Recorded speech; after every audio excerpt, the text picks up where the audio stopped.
Senator, Merry Christmas to you. I hope you get out of town soon, back to South Dakota. I suspect it's warmer there. Yeah, well, Merry Christmas, Hugh. It's probably not warmer there, but it's always better to be there than here, right? Yeah, I would say so. Thank you for giving me some time today. I want to look back at 2025 and a little bit forward. And mostly good news, some ongoing battles, and then a couple of disagreements I want to talk to you about. Yeah. Let me begin with the best news. Since the reconciliation process came along in 1974, Republicans have successfully used it only 4 times, including this year. So congratulations on that for the wonks out there, including me. How difficult was that? Very. The nice thing about reconciliation, Hugh, as you know, is you can do at 51 votes in the Senate what typically takes 60. So it is an opportunity when you have unified control of the government like we do right now, House, Senate, and White House, to do really big consequential things. And we used it for that reason. We got a lot of really big consequential things done. But just getting 51, keeping Republicans united to even pass something with a simple majority was incredibly challenging, especially something as, it has as far-reaching and had as many moving parts as the bill that we passed last summer did. So, you want to make use of it in a way that creates policy that's good for a really long time. And most of the stuff that we did in there, especially on the tax side, we made permanent. So those. Oh, thank God. The cliff would have killed us. But for the people who are trying to keep score at home, 2001, 2003, 2017, when it was Speaker Ryan and Leader McConnell, and then 2025. Do you think there will be another one, Leader? Could be. I mean, I'm open to that, and some of our colleagues are interested in another reconciliation bill as well. We actually have a couple of vehicles available to us.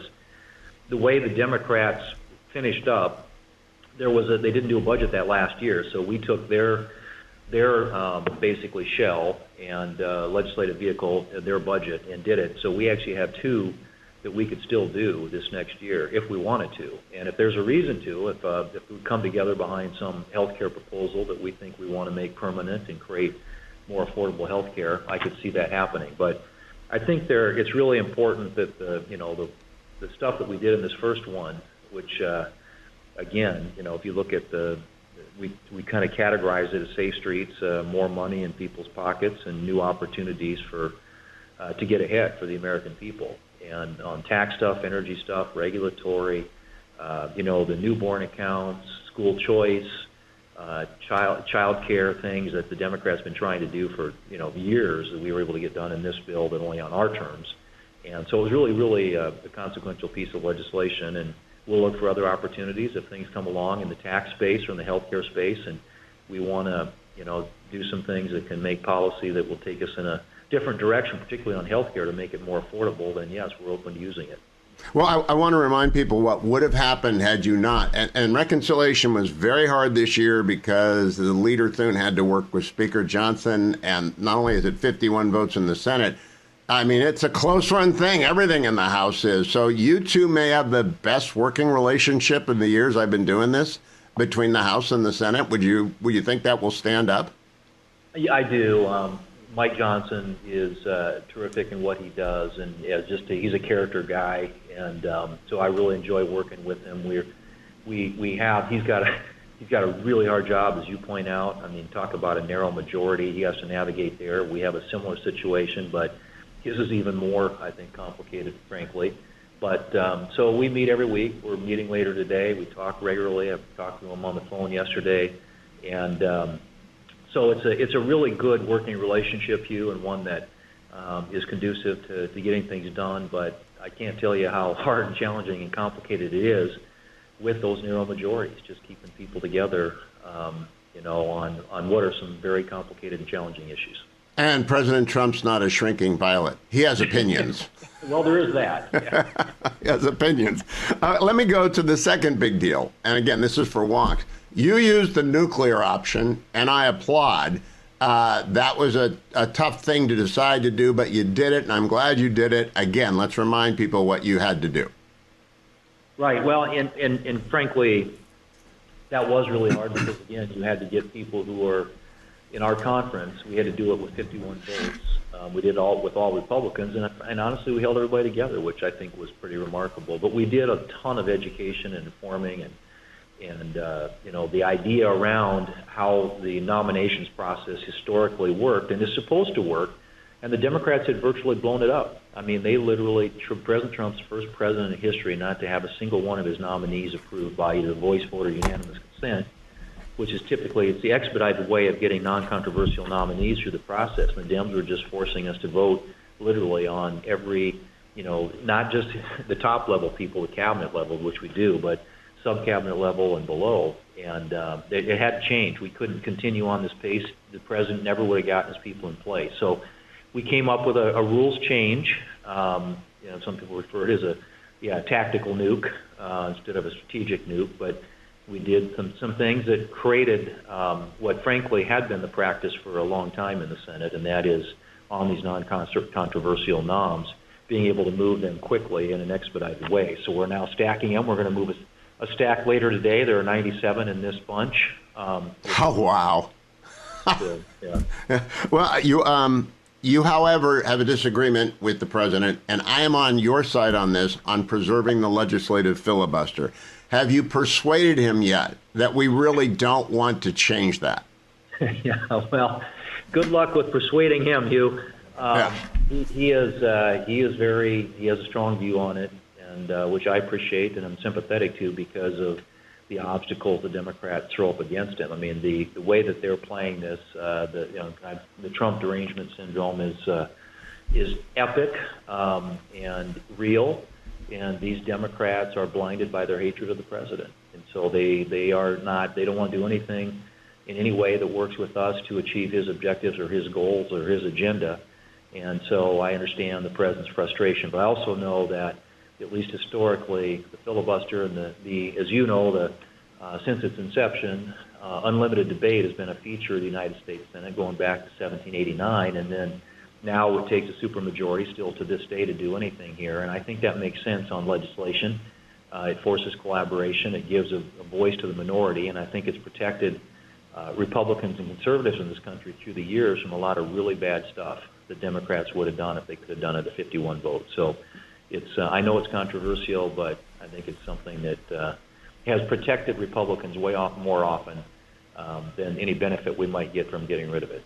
And it's a defensible line around the Supreme Court. And I tell everyone, if they ever blow up the filibuster and they move to expand the court and pack the court, we will have lost the rule of law. So the filibuster is like the first trench they have to get over to get to the court, and we can't have that happen. Now, to my surprise, Leader Thune, 2 Congressional Review Acts passed. I didn't even know that they were there. I thought maybe people forgot about it, but I listened to Dan Sullivan. That really has saved our bacon in Alaska. I had totally forgotten about those things. And you got 2 of them through last week.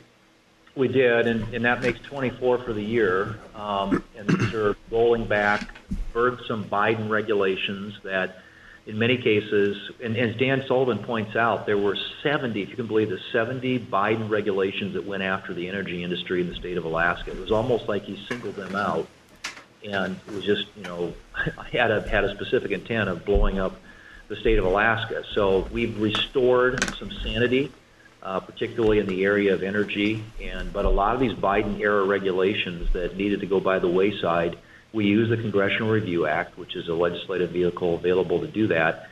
And 22 of the 24 that we passed through the Senate have now been signed into law by the president. So it's a mechanism to undo a lot of the damage done by the previous administration. We've used it, I think, very effectively.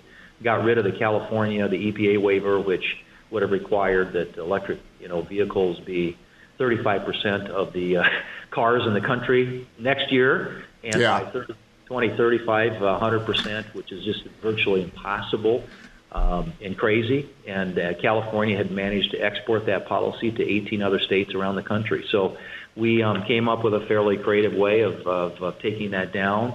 But that's also something I think as we look back on this past year is a real, I think, accomplishment to keep Republicans together to undo a lot of the Biden year damage.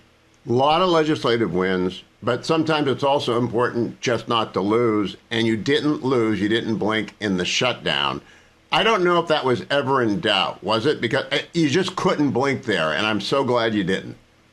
Yeah, I mean, that's, as you know, it's hard because there's a lot of pressure, and you get people, I mean, people in our office. Every day you come in, you aren't getting paid.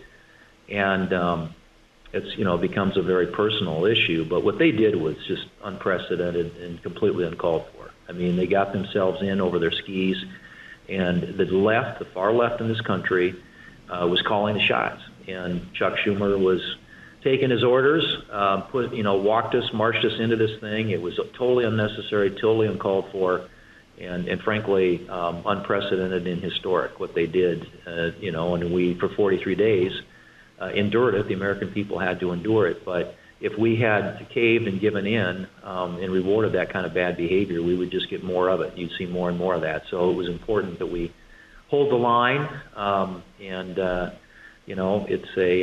it's again another indication of just the hatred that the left has for the President of the United States. We see it playing out every single day here in the Senate. I want to add another category. You don't have to do anything when the war power is invoked by the president. I know the War Powers Act, I think, is unconstitutional. But when he did Operation Midnight Hammer, when we're doing the interdictions in the Caribbean and the flotilla, and who knows what's been announced at 5 o'clock tonight, you have led the Republicans in standing behind the president. I don't think we've lost anyone with the exception perhaps of Senator Paul on a thing or two. Am I right about that? That's correct. I mean, there are others who are sympathetic to the argument that's made on that particular issue, but I think the president's perfectly within his rights as the commander-in-chief to exercise the authority that he has under the Constitution to protect Americans and American interest, and that's certainly what he's been doing with these targeting these terrorist cartels that are poisoning the American people with the drugs that they've been bringing into this country. And so, there's always going to be questions around that, and of course, especially now because it's this president, the Democrats have really hypercharged their attacks on him. But he's had good support from Republicans here because we believe he's on the right track when it comes to protecting Americans, and that's his piece of strength is the policy he's adopted, and one that I agree with and share. It's a dangerous world, and this president is not going to shy away from doing what it takes to protect Americans. I want to add as well, anti-Semitism is everywhere, and we saw it in Bondi Beach in Australia. I think it may have a role in the murder of the MIT professor. I don't know anything about Brown. I'm not ruling it out. But you've kept the caucus together and united behind our ally, Israel. That's getting tougher every day, given what's happening to the Democratic Party. Is that on the agenda for 2026? It is, and I think that notwithstanding what is happening and I don't understand, with Democrats in this country, that used to be a bipartisan issue, but they have their political left, the pro-Hamas wing of the Democrat Party is ascendant right now. It's where the energy is and a lot of the money is in Democrat politics. You see it playing out in some of these elections around the country.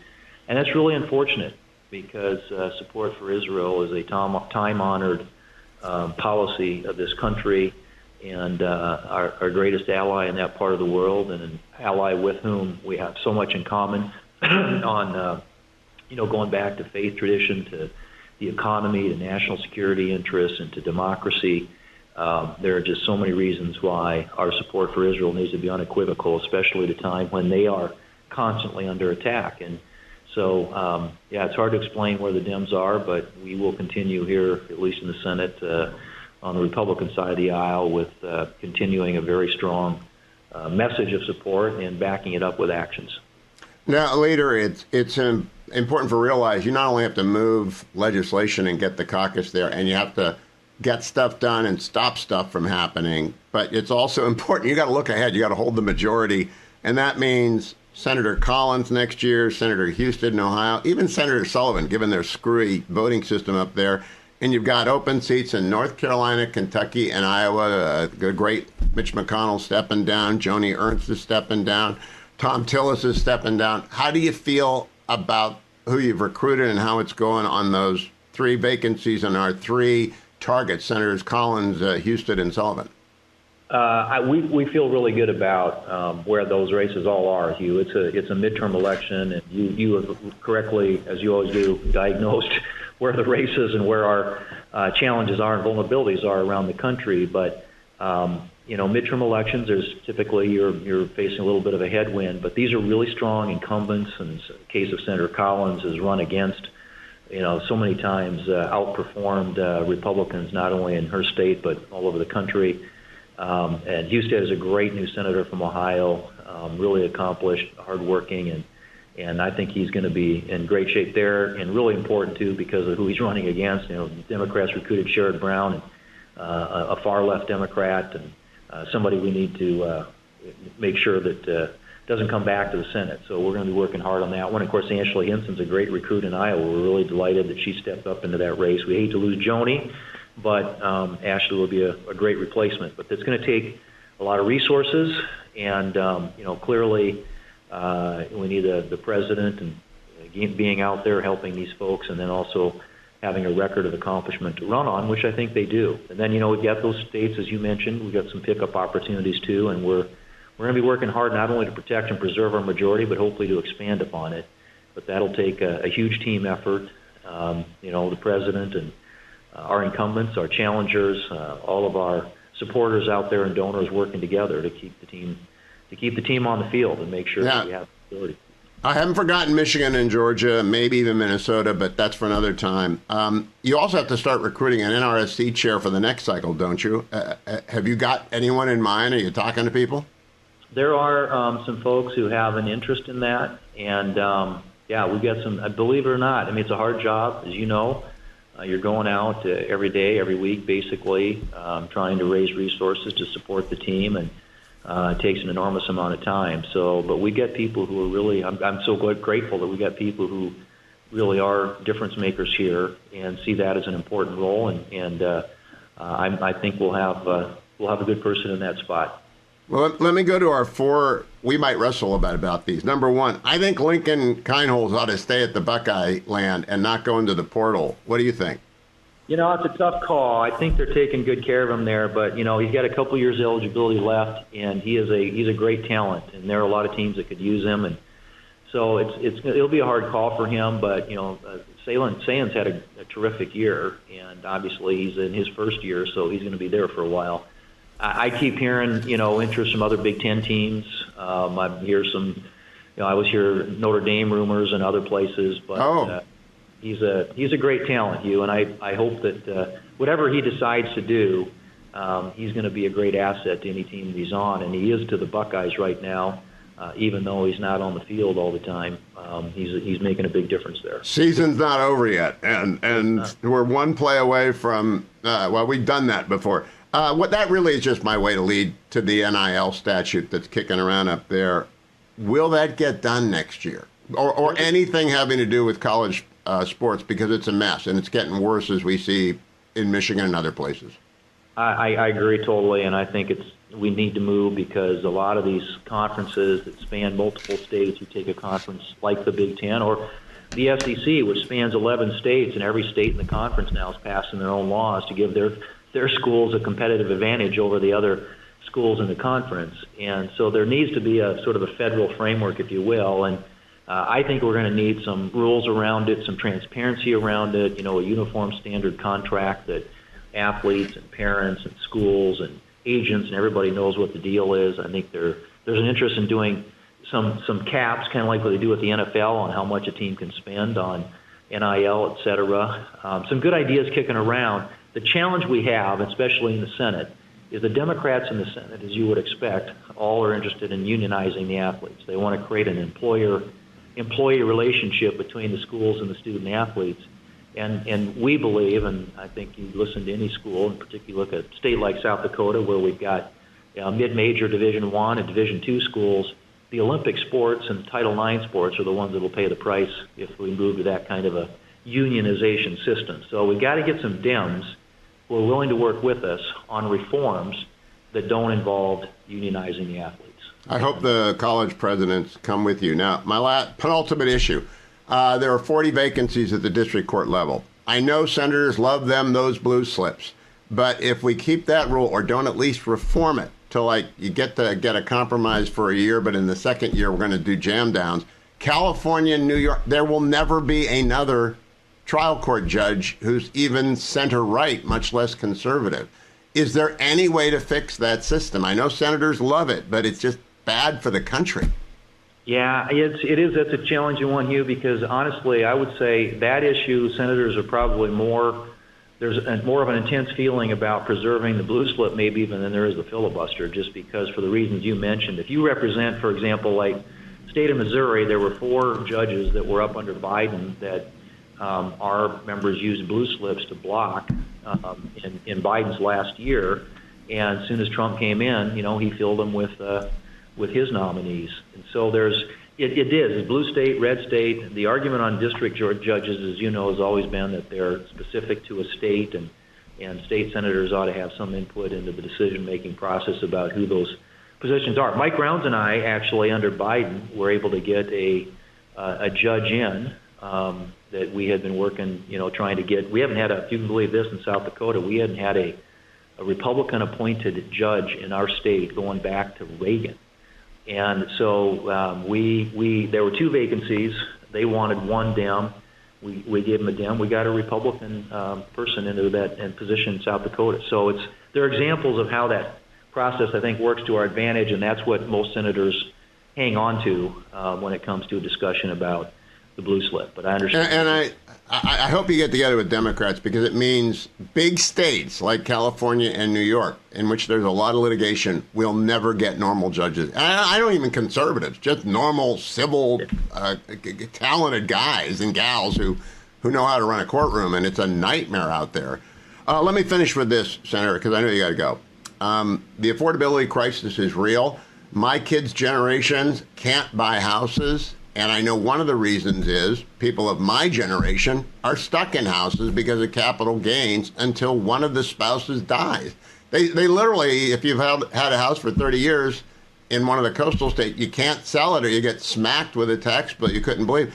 Can you work on waiving or reforming? Originally, the exclusion of $250,000 or $500,000 made sense in order to loosen up the housing stock. It doesn't work anymore. Do you think that can get fixed in a reconciliation? I think I think there are some things we could do in a reconciliation bill around housing, and it is a big problem. You're right, and I think one of the things, actually, there's a housing bill moving through both the House and the Senate right now. Believe it or not, that's bipartisan, and there are some things next year that I think other issues like permitting reform, for example, the Speed Act, yeah. Yeah, I think those are things that could be done on a bipartisan basis, but. For sure, this issue of housing in this country and just the obstacles that are in the way of young people actually getting into home ownership, which you've always thought to be the American dream, it's something we've got to address. And so, a lot of conversation around that. There's a bill, a housing bill. It's Senate Banking Committee, I think, has already reported out, perhaps unanimously. House is working on something similar. So we're looking for solutions there, but. Affordability is a big issue, and people in this country, we want to make sure that the American dream is available to all Americans, and that young people today, as they are looking at their future, have opportunities to participate in that dream in a way that's affordable. Thank you. I think waiving capital gains for people who are over 70 or 75 makes all the sense in the world. Senator, I've taken up enough of your time. I just want to say thank you. Last quick question. Are you glad you won the job after a year? Well, that's a day-to-day proposition, Hugh. I'm like, can I have a recount? Because it feels. Anyway, we're grinding away at it, and hopefully making a difference. So thank you, Leader. Thank you. We'll talk to you in 2026. Merry Christmas. All right, same to you. Thank you. Talk to you soon. Bye-bye.